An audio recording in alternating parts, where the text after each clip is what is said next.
ሰሞኑን ጌታ በብዙ አይነት መልኩ ምን እያለን ነው? እየተናገረን። እጅግ ብዙ ነገር እያወራን።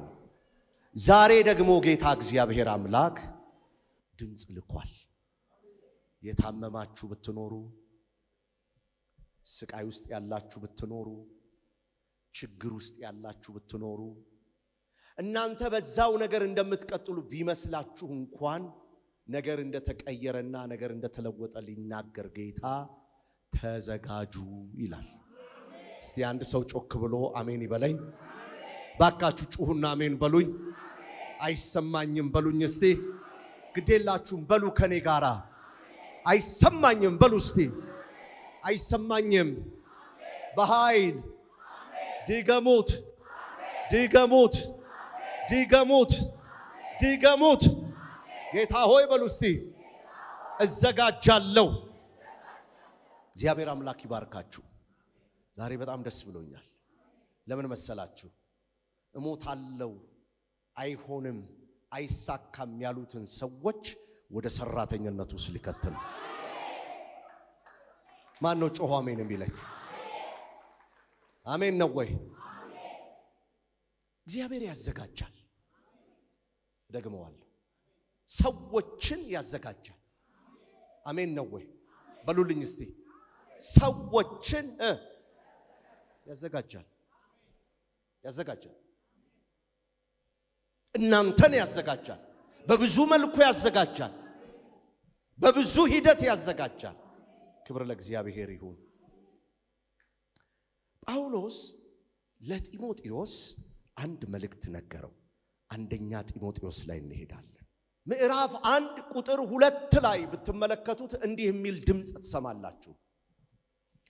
ለተወዳጁ ልጄ ጢሞቴዎስ ይላል፣ ጸጋና ምሕረትና ሰላም ከእግዚአብሔር አብ ከጌታችን ከክርስቶስ ኢየሱስ ይሁን። ሳላቋርጥ ሌሊትና ቀን በጸሎቴ ስላንተ ሳስብ ቀደምት አባቶች እንዳደረጉት በንጹህ ሕሊና ማመልከውን እግዚአብሔርን አመሰግናለሁ። ባይዘው ትንቢት ነው ጌታ የሚናገረው። እንባህን እያስታወስኩ በደስታ ሞላ ዘንድ ላይህን አፍቃለሁ። ግብዝነት የሌለበትን እምነትህን አስታውሳለሁ። ይህ እምነት ቀድሞ በአያትህ በሎዲዮ እንዲሁም በእናትህ በኢኦንቄ ዘንድ ነበረ። አሁን ደግሞ በአንተ እንዳለ ተረድቻለሁ። ስለዚህ እጅ በመጫን የተቀበልከውን በአንተ ውስጥ ያለውን የእግዚአብሔርን ስጦታ እንዳታጣጥል ወይም ደግሞ እንድታቀጣጥል አሳስብሃለሁ። እግዚአብሔር የኃይልና የፍቅር ራስንም የመግዛት መንፈስ እንጂ የፍርሃት መንፈስ አልሰጠንም። እንግዲህ ስለ ጌታችን ለመመስከር ወይም የእሱ እስረኛ በሆንኩት በእኔ አትፈር። ነገር ግን በእግዚአብሔር ኃይል ስለ ወንጌል ከኔ ጋር መከራን ተቀበል። እኛ ስላደረግነው አንዳች ነገር ሳይሆን ከቅዱና ከጸጋው የተነሳ ያዳነን ወደ ቅዱስም ሕይወት የጠራን እርሱ ነው። ይህ ጸጋ ከዘላለም ከዘመናት በፊት በክርስቶስ ኢየሱስ ተሰጠን። አሁን ግን ሞትን ደምስሶ በወንጌል አማካኝነት ሕይወትንና ወደ ብርሃን ባመጣው በመድኃኒታችን በኢየሱስ ክርስቶስ በመምጣት ተገልጧል። እኔም ለዚህ ወንጌል የምስራች ነጋሪና ሐዋርያ አስተማሪ ሆኜ ተሾምኩ። መከራን የምትቀበለው ለዚህ ነው። ሆኖም ያመንኩትን እርሱን ስለማውቅ አላፍርም። የሰጠውትንም አደራ እስከዚያሽ ቀን መጠበቅ እንዲችል ተረድቻለሁ። ቁጥር 13 ከኔ የሰማኸው በክርስቶስ ኢየሱስ ባለ እምነትና ፍቅር የጤናማ ትምህርት ምሳሌ አድርገህ ያዝ። የተሰጠህን መልካሙን አደራ በእኛ ውስጥ የሚኖረውን መንፈስ ቅዱስን ጠብቅ። አንደኛ ጢሞቴዎስ ምዕራፍ 1 ቁጥር 18 ቶሎ ላለሁ። በመጀመሪያ ከቁጥር 12 ጀምሮ ብትመለከቱት እንዲህ ይላል። በአገልግሎቱ በመሾም ታማኝ አድርጎ የቆጠረኝን ብርታት የሰጠኝን ጌታችን ክርስቶስ ኢየሱስን አመሰግናለሁ። ምንም እንኳን ከዚህ በፊት አሳዳጅና ተሳዳቢ አሳዳጅና አመፀኛ የነበርኩ በሆንም ባለማወቅና ባለማመን ስላደረግኩት ምሕረት ተደርጎልኛል። በክርስቶስ ኢየሱስ ከሆኑት እምነትና ፍቅር ጋር የጌታችን ጸጋ ተትረፍርፎልኛል ይላል። ጸጋ ተትረፍርፎልኝ ቁጥር 17ን ላምብ። እንግዲህ ዘላለማዊ ለሆነው ለማይሞተው ለማይታየው ብቻውን አምላክ ለሆነው ንጉሥ ከዘላለም እስከ ዘላለም ክብርና ምስጋና ይሁን አሜን። ልጄ ጢሞቴዎስ ሆይ አስቀድሞ ባንተ በተነገረው ትንቢት መሰረት ይህን ትእዛዝ እሰጣለሁ። ይኸውም እርሱን በመከተል መልካሙን ገድል እንድትጋደል ነው። አደራ እሰጥሃለሁ። ጦርነትን እንድትዋጋ አደራ እሰጥሃለሁ። በተነገረው ትንቢት መሰረት መልካም ጦርነትን ትዋጋ ዘንድ ይህችን ትእዛዝ አደራ እሰጥሃለሁ። ከፊት ለፊትህ በጣም አስቸጋሪ ነገር እንዳለ ነግረውሃል። ለዛ ነገር ግን ታልፈህ እንዳትሰጥ ራስህን ለምትላክበት ለምትወጣበት ጉዞ ሞትና ጭንገፋን ማሰብ ሳይሆን ለተጠራህበት ሕይወት ለተጠራህበት አገልግሎት ቆም ብለህ ራስህን እንድታዘጋጅ አደራ እልሃለሁ። ትሞታላችሁ በሚሏችሁ መሃል የሞት ዜና ሰምታችሁ በመጣችሁት መሃል ለሥራ አዘጋጃችኋለሁ ይላል ጌታ። ምን አለ አንድ ሰው ብቻ ሥራ ፈት እንደምትሆኑ በሚነግሯችሁ መሃል ዋጋ የላችሁም በሚሏችሁ መሃል ልጄ ሆይ አደራ እልሃለሁ። ወገኖቼ አንድ ነገር መናገር እፈልጋለሁ። የእግዚአብሔር መንፈስ ለቤተ ክርስቲያኒቷም ለናንተም ለሚመጣው ነገር ለሚመጣው እሳት ለሚመጣው ክብር ለሚመጣው በረከት ለሚመጣው የወንጌል ሩጫ ተዘጋጁ ይላችኋል። አንድ ሰው አሜን ይበለኝ እስቲ። አሜን በይኝ ባክሽን። ልጅ ከማሳደግ ያለፈ ወጥ ከመስራት ያለፈ በጓዳ ከመሯሯጥ ያለፈ ለስጋህ ከመሯሯጥ ያለፈ እግዚአብሔር የምትሰራው ስራ እንዴት ይዘጋጅ? ጳውሎስ በምን መልኩ ነው ተዘጋጅ የሚለው? አንደኛ ጢሞቴዎስ ምዕራፍ 6 ላይ ስትሄዱ አንድ ነገር አለ። ውሸት የተባለ ለዓለም የሚመች ከንቱ ልፍለፋ፣ ለዓለም የሚመች ከንቱ መከራከር። በምንድን ነው ራስን የምታዘጋጀው? ከማይገባ ነገር በመራቅ። ምን ይላል?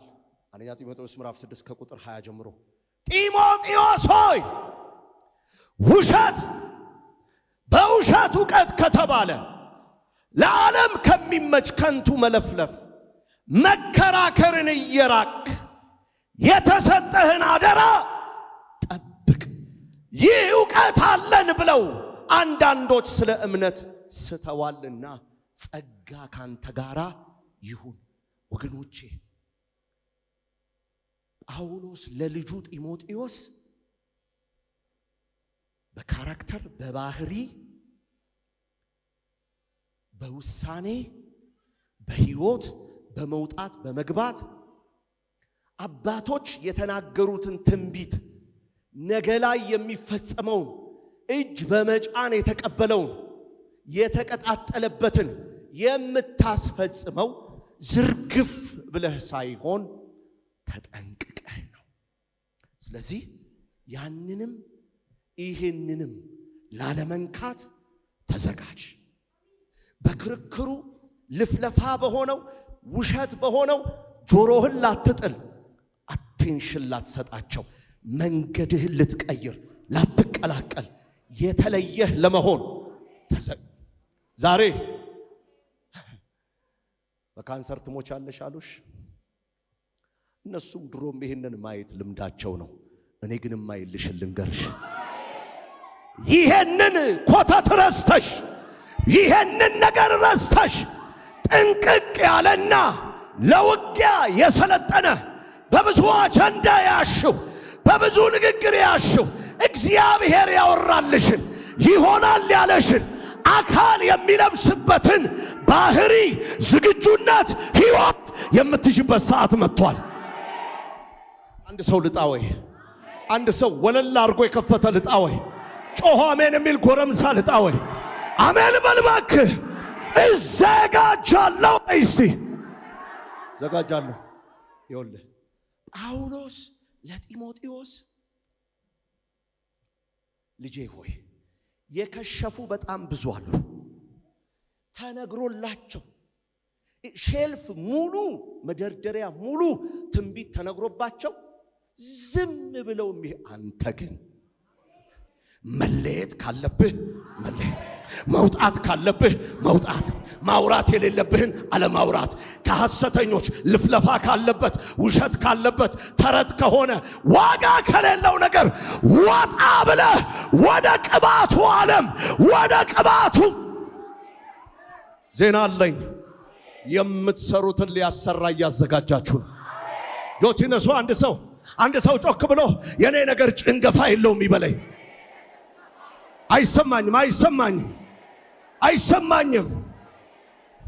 አይሰማኝም። የዝግጅት ጊዜ ስንል ምን ማለት ነው? ያ የተነገረው ነገር አካል ለማልበስ የጌታ ማንነትና ማንነት ብቻ ነው የሚያስፈልገው። አንደኛ ግን ያ የተነገረውን ነገር እንዲፈጸም ለማድረግ የምትገኙበት ስፍራ የምትይዙት ማንነት it's very important። ጳውሎስ በትውልዱ ላይ ብዙ የከሸፉ ሰዎች እንዳሉ ያውቃል። ጢሞቴዎስን የሚመክረው ከዚህና ከዚህ ተከልክለ ተዘጋጅ። ዛሬ ለእናንተ ምለው ይሄ ነው። አይኖቼን ከፍቶ ያሳየኝ ከሞታችሁ ባሻገር የምትሰሩት ስራ አለ እንጂ ምን ግዴላ አይከፈልበትም። ጮሻሜን በይ ትኩር ብለሽ የምታይ ከሆነ ወርውረህ ለመጣል እምነት ካለ አሜን ይሁንልኝ በይ እስቲ። እሰራለሁ በይ እስቲ። ያሰራኛል በይ እስቲ። ዓላማውን ይፈጽምብኛል በይ እስቲ። ሁለተኛ ጢሞቴዎስ ምዕራፍ 4 ላይ ቁጥር 1 በእግዚአብሔር ፊት በሕያውና በሙታን ሊፈርድ ባለው በጌታ በኢየሱስ ክርስቶስ ፊት በመገለጡና በመንግስቱ እመክርሃለሁ። በመገለጡና በመንግስቱ ምን እልሃለሁ? እመክርሃለሁ። ለምን? ከዛና ከዚህ ነገር ተለይተህ አባቶች እጅ በመጫን ባንተ ላይ የተናገሩት ትንቢት እንዲቀጣጠል ዱ ሰምቲንግ። ተናግሮልኛል ጌታ፣ አዎ ብሎኛል። ታዲያ በመንገዱ ካልተገኘሽ ከየት ይመጣል? ይሄው ቅዱሱ ቃል በንግግር እንዴት እንደሚዘጋጅ መለየት ካለበት ልፍለፋና ክርክር ካለበት መንፈሱንም ልቡንም አእምሮን እንዴት እንደሚጠብቅ እንዴት መለወጥ እንዳለበት እንዴት ይፈጸማል? ትንቢት ሱፍ በማድረግ ይፈጸማል እንዴ? እግዚአብሔር ያወራልህ ኖ አይሆንም። ወገኖቼ ዛሬ የምጸልይላችሁ እግዚአብሔር በእናንተ ውስጥ የተናገረውን ትንቢት ተልኮውን የምታጣድፉና የምታስፈጽሙ ትሆናላችሁ። እኔ ዛሬ የምፈልገው ይሄ ነው። ብሎኛል የምትሉ ካላችሁ አንድ በቃ ብሎኛል ከእጅሽ ብዙ ህዝብ ይጠግባል ብሎኛል ባንቺ ምሰራው አለኝ ብሎኛል። ባንተ የምነቅለውን እነቅላለሁ የምተክለውን እተክላለሁ ብሎኛል። እግዚአብሔር ከዚህ ያለፈ ከድህነቴ ያለፈ ከነገሬ ያለፈ ያወራልኝ አለ የምትሉ በዚህ ክፍል ላይ ስለ ጢሞቴዎስ የተነገሩ ትንቢቶች አባቶች እጅ በመጫን ተነግሯል የተባለው ትንቢት በጣም ይገርማቸዋል። አንድም ቦታ ላይ አንድም ስፍራ ላይ እንዲና እንደዛ የሚል ትንቢት አልተነገረም። እንዲያውም አንዳንድ የመጽሐፍ ቅዱስ ምሁራን እንደሚናገሩት ከሆነ እንደው ለማጣቀሻ እንዲሆናችሁ ነው። ሐዋርያት ሥራ ምዕራፍ 16 ከ1 እስከ 5 ባለው ወደ ደርቤና ልስጥራን በደረሰ ጊዜ እነሆ አንዲት ያመነች አይሁዳዊት ልጅ ጢሞቴዎስ የሚባል አንድ ደቀ መዝሙር ነበረ ይላል። አባቱ ግን የግሪክ ሰው ነበረ። ለሱም በልስጥራን በኢቆንዮን ያሉ ወንድሞች መሰከሩለት። ጳውሎስ ይህ ከእርሱ ጋር ይወጣ ዘንድ ወደደ ይላል። እና በጣም ይገርማቸዋል። በነዚያ ስፍራ በነዚያ ቦታ ጢሞቴዎስን በግልጽ ያልተነገረ በግልጽ ያልተወራ ጳውሎስ ለጢሞቴዎስ ያወራለት ነገር እንዳለ ይነገራል። ማንም ሰው የማያውቀው ለጢሞቴዎስ እጅ ጭኖ ማጃታ ሳካባያስ ከልጅነቱ አባቱ ግሪካዊ እናቱ አይሁዳዊ በሆነችው ይሄ ደቀ መዝሙር ይሄ የተገረዘ ደቀ መዝሙር ሰው ያልሰማው ግን ባንተ ህይወት ይሄ ይፈጸማል ተብሎ የተነገረውን ጳውሎስ ኮቴሽን እያደረገ አቀጣጥለው ማቀጣጠል አይደለም ማቀጣጠል በላይኑ ላይ መሄድ ከሌለብህ መመለስ መሄድ ባለብህ መሄድ ለየትኛው ራስን ምቹ ማድረግ ለተነገረው የተስፋ ቃል ራስን ምቹ ማድረግ በምን በቋንቋ ሊሆን ይችላል በምን ኤጁኬትድ በመሆን ሊሆን ይችላል ራስን ፕሪፔር ማድረግ ራስን ማዘጋጀት ኤጁኬትድ መሆን ማለት ምን ማለት ነው ጳውሎስ ለጢሞቴዎስ ከማይገባ ነገር መቅረት ብቻ አይደለም ከለፍላፊዎች መሰወር ብቻ አይደለም ሆሊስቲክ በሆነ መንገድ ራስን ምን ማለት ማዘጋጀት ልዑል አምላክ እግዚአብሔር ለጽዮን ምን አላት ድንኳንሽን አስፊ ካስማሽንም ዜና አለኝ ሩቅ መንገድ መሄድ የሚፈልግ ሰው ሩቅ መንገድ የሚያስኬደውን አቅማዳ ይይዛል ዛሬ እንደምትሞቱ እንደምታበቁ እንደማትረቡ እንደማትጠቅሙ ለነገሯችሁ አፍራሽ ዜና አለኝ ዛሬ በሕይወት ትኖሪያለሽ ረጅሙን ዘመን ትኖራለህ ታገለግለዋለህ ትሰብከዋለህ ትዘምረዋለህ ትኖረዋለህ አንድ ሰው ጮክ ብሎ አልሞትም ይበለኝ በጓዳ የተነገራችሁ አላችሁ የእምነትን ገድል ተጋደሉ በጓዳ የተወራላችሁ አላችሁ ጽንስ ያለባችሁ አላችሁ የኔ ህይወት ከዚህ አሁን ካለሁበት በላይ ነው የምትሉ አላችሁ ነው ወይ አላችሁ ወይ እዚህ ቤት ነው ወይ በቃ ከዚች በላይ በቃ እቺ ነች የክብሩ ልዕል ኖ ገና ያልተሰማ ማውራውን ያልሰሙ ትውልዶች ገና ያላደመጡ ትውልዶች ገና እግዚአብሔር በልጆቼ ገና እግዚአብሔር በዘሬ ገና ሻታታታ ገና እግዚአብሔር በዘመኔ ላይ ገና እግዚአብሔር በእውቀቴ ገና እግዚአብሔር በታለንቴ ገና እግዚአብሔር በስራዬ ገና እግዚአብሔር በሕይወቴ ሩቅ መሄድ የምትፈልግ ከሆነ ሩቅ የሚያስኬድህን በተናገረህ ልክ ለሩቅ ዝግጁነት አድርግ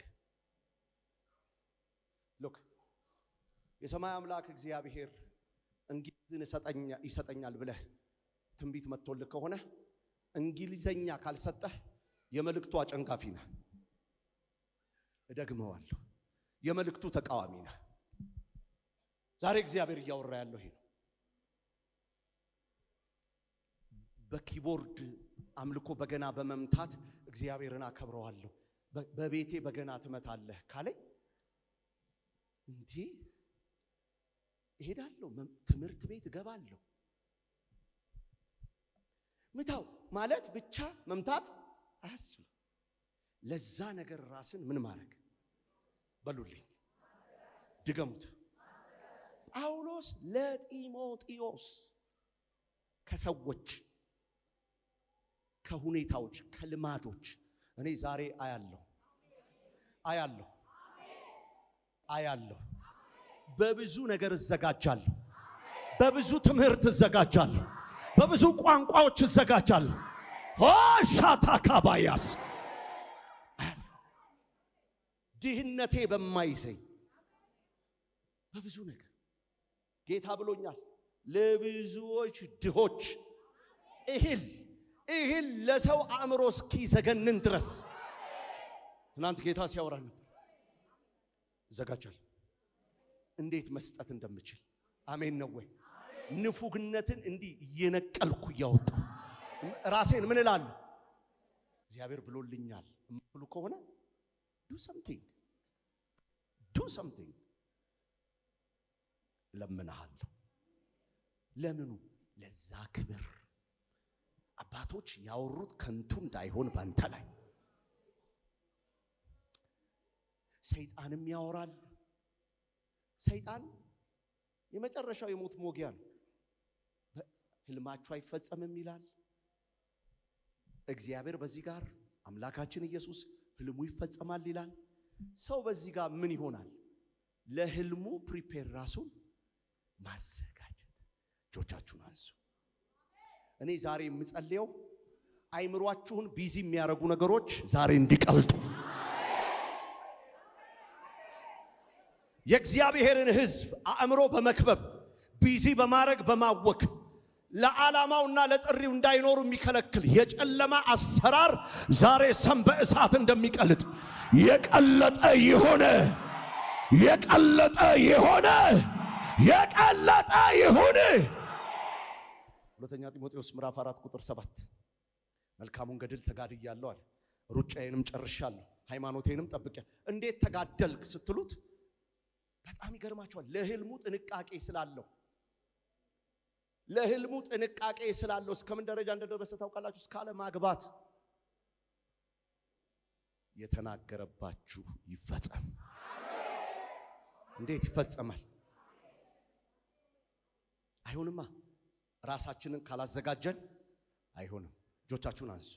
ጌታ ሆይ በሉ እስቲ ዛሬ በሉት። ድገሙት ድገሙት ድገሙት ድገሙት ድገሙት ድገሙት ድገሙት ድገሙት። መዘጋጀት ይሁንልኝ። ነጥቦቹን አነሳና ወደ ጸሎት ገባለሁ። አንደኛ መጽሐፍ ቅዱሳዊ መሰረት ያለው ዝግጁነት። መጽሐፍ ቅዱሳዊ ያለው መሰረት ማለት ሉቃስ 2 ምዕራፍ 2 ቁጥር 52 ምን ይላል? ኢየሱስም በጥበብና በቁመት በሞገስም በእግዚአብሔርና በሰው ፊት አደገ ተብሎ ተጽፏል። እደግመዋለሁ። ኢየሱስም በጥበብና በቁመት በሞገስም በእግዚአብሔርም እና በሰው ፊት ሁሉ አደገ። ቢፎር ሰርቪስ ከአገልግሎቱ በፊት አደገ። በምን ማደግ? መሰረታዊ መጽሐፍ ቅዱሳዊ መሰረት በመያዝ ምን ማለት? ጥበብን፣ የእድገት ወቅትን በመጠበቅ ማበብን በመጠበቅ እስቲ አሜን በሉ። መንፈሳዊ ብስለትን ኢንተግሪቲን በመጠበቅ አገልጋይ እንዲህ አይሄድም። በመጠበቅ በመንገዳገድ አይሄድም አገልጋይ። ፊዚካል ነገር አይደለም ማወራው፣ እያወራው ያለሁት አደገ። በቁመት አደገ፣ በጥበብ አደገ፣ በሞገስ አደገ። ለየትኛው? በምድር ላይ ለሚኖረው የሥጋ ወራት አገልግሎት ፊት የሚያርግ። አጠገባችሁ ያለውን ሰው ለሚመጣው ክብር በሉት በዚህ ሁሉ ተዘጋጅ። በጥበብ በቁመት በሞገስ በእግዚአብሔርና በሰው ፊት እንዳደገ እድገት ያንተ ማንነት ይሁን። አሜን ነው ወይ? አሜን ነው ወይ? አዎ። በብሉይ ኪዳን የመሪዎች ዝግጅት አለ። በብሉይ ኪዳን የመሪዎች ዝግጅት በሙሴ ሕይወት ውስጥ ግልጥ ነው። ይሄን ታዩታላችሁ። በደንብ ስሙኝ። ሙሴ እስራኤላውያንን ከግብፅ ከማውጣቱ በፊት 40 ዓመት ሙሉ በምድረ በዳ ምን ነበረው? ዝግጁነት ነበረው። ራስን የማጥራት ጊዜ ነበረው። መዘጋጀት፣ መንፈሳዊ ዝግጅት፣ መጽሐፍ ቅዱሳዊ ዝግጅት። ኦ ሃሌሉያ! እሺ፣ መንፈሳዊ ዝግጅት ሁለተኛው ነጥብ። መንፈሳዊ ዝግጅት ለውጤታማ አገልግሎት መሰረት ነው። በጸሎት ቅዱሳት መጽሐፍትን በማጥናትና ለትእዛዙ በመታዘዝ ከእግዚአብሔር ጋር ጥልቅ የሆነ ግንኙነትን መሰረትን ለማኖር መዘጋጀት። ጳውሎስ ለጢሞቴዎስ በሁለተኛ ጢሞቴዎስ ምዕራፍ 2 ቁጥር 15 ላይ ጳውሎስ ጢሞቴዎስን እንዲህ አለው፣ የእውነትን ቃል በትክክል የሚናገር የማያሳፍር ሰራተኛ ሆነ የተፈተነው ራስህን ለእግዚአብሔር ልታቀርብ ትጋ። ይህ የአምላካችን ቃል የሚያወራው ይሄ ነው። የእግዚአብሔርን ቃል ትጋት በማጥናት ለአገልግሎት እንደ መሰረት የመረዳት አስፈላጊነትን ያጎላል። ዝግጅት የሌላቸው ሰዎች ስራ ቦታ ሲገቡ ያዛጋሉ። ዝግጅት በመንፈሳዊው ዓለም ለሚመጣው ነገር ቅድመ ዝግጅት ኢምፖርታንት ነው። ዝግጅት በጌታ በኢየሱስ ስም ዛሬ ፈራርሳችሁ ጠላቶች ለዛቱባችሁ ፊት የሚያረግ አቋም የተነገረባችሁ ትንቢት ቀጥታ እንዳሸንዳ ዝርግፍ ዛሬ አፈጻጸም ቀን ይሆናል። አንድ ሰው ልስማ፣ ያወራልኝ ይሆንብኛል በሉ። ድገሙት አሁንም። አሜን። አዎ በመንፈሳዊ ዝግጅት ተናግሬያለሁ። እንደገና ደግሞ በመንፈስ ቅዱስ መዘጋጀት። በመንፈስ ቅዱስ ምን ማለት መዘጋጀት? ሐዋርያት ሥራ ምዕራፍ 1 ቁጥር 8 ላይ ብትመለከቱ ነገር ግን መንፈስ ቅዱስ በእናንተ ላይ በወረደ ጊዜ ኃይልን ትቀበላላችሁ፣ በኢየሩሳሌም በይሁዳ ሁሉ በሰማርያ እስከ ምድር ዳርቻ ሁሉ ምስክሮቼ። የመንፈስ ቅዱስ የአማኞች ላይ የሚገለጠው የመንፈስ ቅዱስ ምልክቶች አማኞችን ቀጣይ ለሆነው ስራ ያስታጥቃቸዋል። መሞላት ከመላክ በፊት ምን ማለት መሞላት? የማቴዎስ ወንጌል ያብራራዋል። ልቀጥል። የአእምሮና የተግባራዊ ዝግጁነት ቅድም ስናገረው እንደነበረው መጀመሪያ ላይ ቋንቋዎችን መሰረት ሊያደርግ ይችላል። የአእምሮ ዝግጁነት ብቃት ለማገልገል አስፈላጊ ክህሎቶችንና እውቀቶችን ማዳበር። ምሳሌ 4 ቁጥር 7 ጥበብ ሁሉ ከላይ ናት፣ ስለዚህ ጥበብን ግዛ፣ የምታገኘውን ማስተዋል ሁሉ አግኝ ይላል። ጥበብን ምን በላት? ግዛ።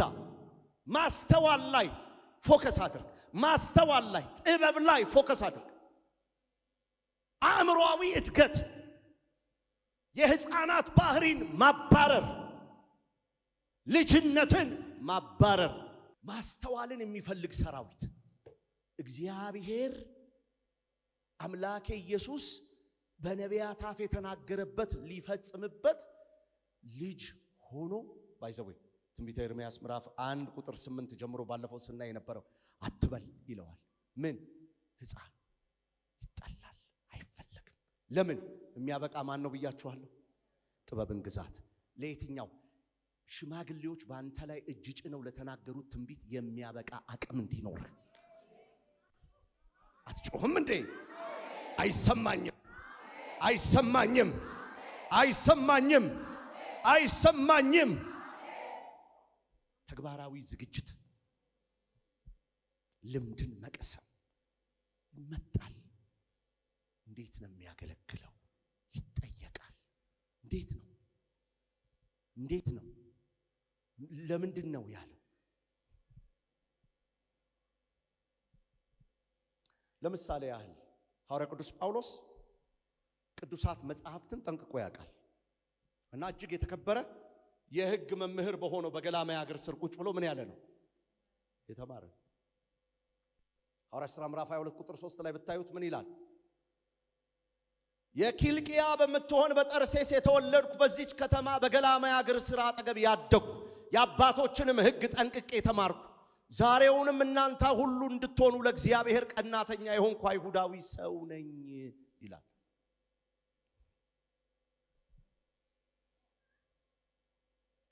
አይኖቻችንን ጌታ ይክፈት። የባህሪ ዝግጁነት፣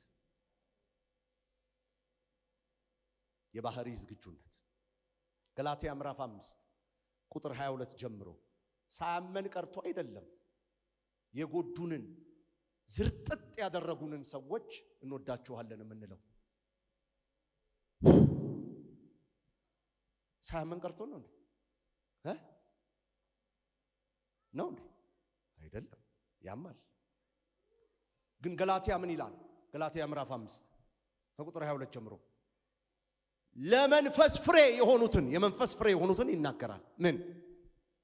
ፍቅር፣ ደስታ፣ ሰላም፣ ትዕግስት፣ ቸርነት፣ በጎነት፣ እምነት፣ የዋህነት፣ ራስን መግዛት። እነዚህ ባህሪያት የክርስቶስ ባህሪያት። እነዚህ ባህሪያት ቢኖራችሁ ይላል መንፈስ ቅዱስ የሚያንጸባርቅ አሜን ነው ወይ? ለጤናማ አገልግሎት ወሳኞች ናቸው ወገኖቼ። መደምደሚያ ልናገርና ወደ ጸሎት ገባለሁ። ብዙ የተወራላችሁ ለአገልግሎት መዘጋጀት፣ ለሥራ መዘጋጀት፣ እግዚአብሔር ላወራላችሁ ትውልድን ለሚያሳርፍ ነገር መዘጋጀት፣ ለተነገረላችሁ ለዛ ነገር መዘጋጀት። ሐኪሞች ብትሆኑ፣ ሎየሮች ብትሆኑ እግዚአብሔር ያወራላችሁ እጅ በመጫን አሻግራታለሁ እንዳለ አሻግሮሽ ቢሆን ለዚህ ሁሉ ግብአት የሚሆን የናንተ ዝግጁነት ከሌለ ከንቱ ነው። ለጌታ ሥራ ራስን ማዘጋጀት ጌታን ማንቀሳቀስ ማለት አይደለም። የተነገረውን የተስፋ ቃል እንዲፈጸም ማድረግ ነው። አሜን ነው ወይ? አሜን ነው ወይ? አሜን ነው ወይ? አሜን ነው ወይ? ዛሬ የምጸልይላችሁ ይሄ ነው። የማይገቡ ነገሮች ከኛ ላይ ይራቁ። እሺ አንዴ በታላቅ ድምፅ አሜን በሉ። ይኸውላችሁ ለፈውስ ቢሆን የማይፈለጋለ አለማመን ይባላል። እውነት ውሸት? ለበረከት ቢሆን የማይፈለጋለ ንፉግነት። በረከት የሚፈልግ ሰው መዝራት አለበት። እሺ ለፈውስ ቢሆን መፈወስ የሚፈልግ ሰው ማመን አለበት። መላክ የሚፈልግ ሰው ምን መሆን አለበት? መማር አለበት አለበት። ዛሬ እግዚአብሔር እንዲህ አላችሁ፣ እጅ በመጫን በእናንተ ላይ ተነገረው። ወደ አምቦ መሄድ ያለባችሁ ወደ አምቦ፣ ወደ ግንጪ መሄድ ያለባችሁ ወደ ግንጪ፣ ወደ ሱሉልታ መሄድ ያለባችሁ ወደ ሱሉልታ፣ ወደ ጎጃም መሄድ ያለባችሁ ወደ ጎጃም፣ ወደ ጎንደር መሄድ ያለባችሁ ወደ ትግራይ፣ ወደ አራቱም ክልሎች ምዕራብ፣ ሰሜን፣ ደቡብ፣ ምስራቅ፣ ወደ ተለያዩ ከተሞች ወደ ውጭ መውጣት ወደ ውጭ በህጉ ላይ በህጉ ላይ በሕክምናው ላይ በበረከቱ በስራው እግዚአብሔር ወዳላችሁ ለመግባት ቅድመ ዝግጅት ከሌላችሁ የእግዚአብሔርን ስራ ትከለክላላችሁ። አንድ ነገር አውቃለሁ፣ የሚዘጋጁ ሰዎች ባሉበት ቦታ ላይ ሩጫ ፈጣን ይሆናል። አንድ ሰው እጁን ከፍ ያርግ። ጌታ ሆይ በሉ። መርዶ ለመስማት የተከፈተው ጆሮዬ ዛሬ እንዲሻር እለምንሃለሁ። ማጃጃስ እለምንሃለሁ። እሰይ እሰይ እሰይ እሰይ እሰይ እሰይ እሰይ እሰይ እሰይ። እግዚአብሔር በሕይወትሽ ያወራልሽ። በእውነት ልጅ ከማሳደግ ያለፈ ነው። በእውነት ሽሮ ወጥ ከመስራት ያለፈ ነው። አረ ያወራልሽን ባይዘው ይሄ ያወራልሽ ያንቺ ህልም አይደለም፣ እሱ የሚሰራው ነው። ህዝብ የሚያሳርፍበት ነው። ይሄ ያወራልህ ያንተ ጉዳይ አይደለም፣ ትውልድ የሚያርፍበት ነው። ካለህ መጠን ውጣ። ለዚህ ዝግጁነት እንድትበቃ እግዚአብሔር ይርዳ። የእግዚአብሔር ሰው እኔ እኮ አቅመ ደካማ እናት ነኝ። ማን ያለሽ? ማን ነው ይሄንን ያለሽ? ሰው የእግዚአብሔር ሰው እኔ እኮ መጨረሻ አልተማርኩም። ማን ያለሽ? ሰው። ማን ያወራሽ? ሰው። ከማጋ ተባብሮ ከጨለማ ጋር የእግዚአብሔር ሰው እኔ እኮ ማቀው ሰው የለም። እኔ እኮ ፕሊዝ ይልቁኑ እንደዚህ በሉ፣ ጌታ ሆይ በሰጠኸኝ ነገር ሁሉ መዘጋጀት እንድችል አይኖቼን ክፈት።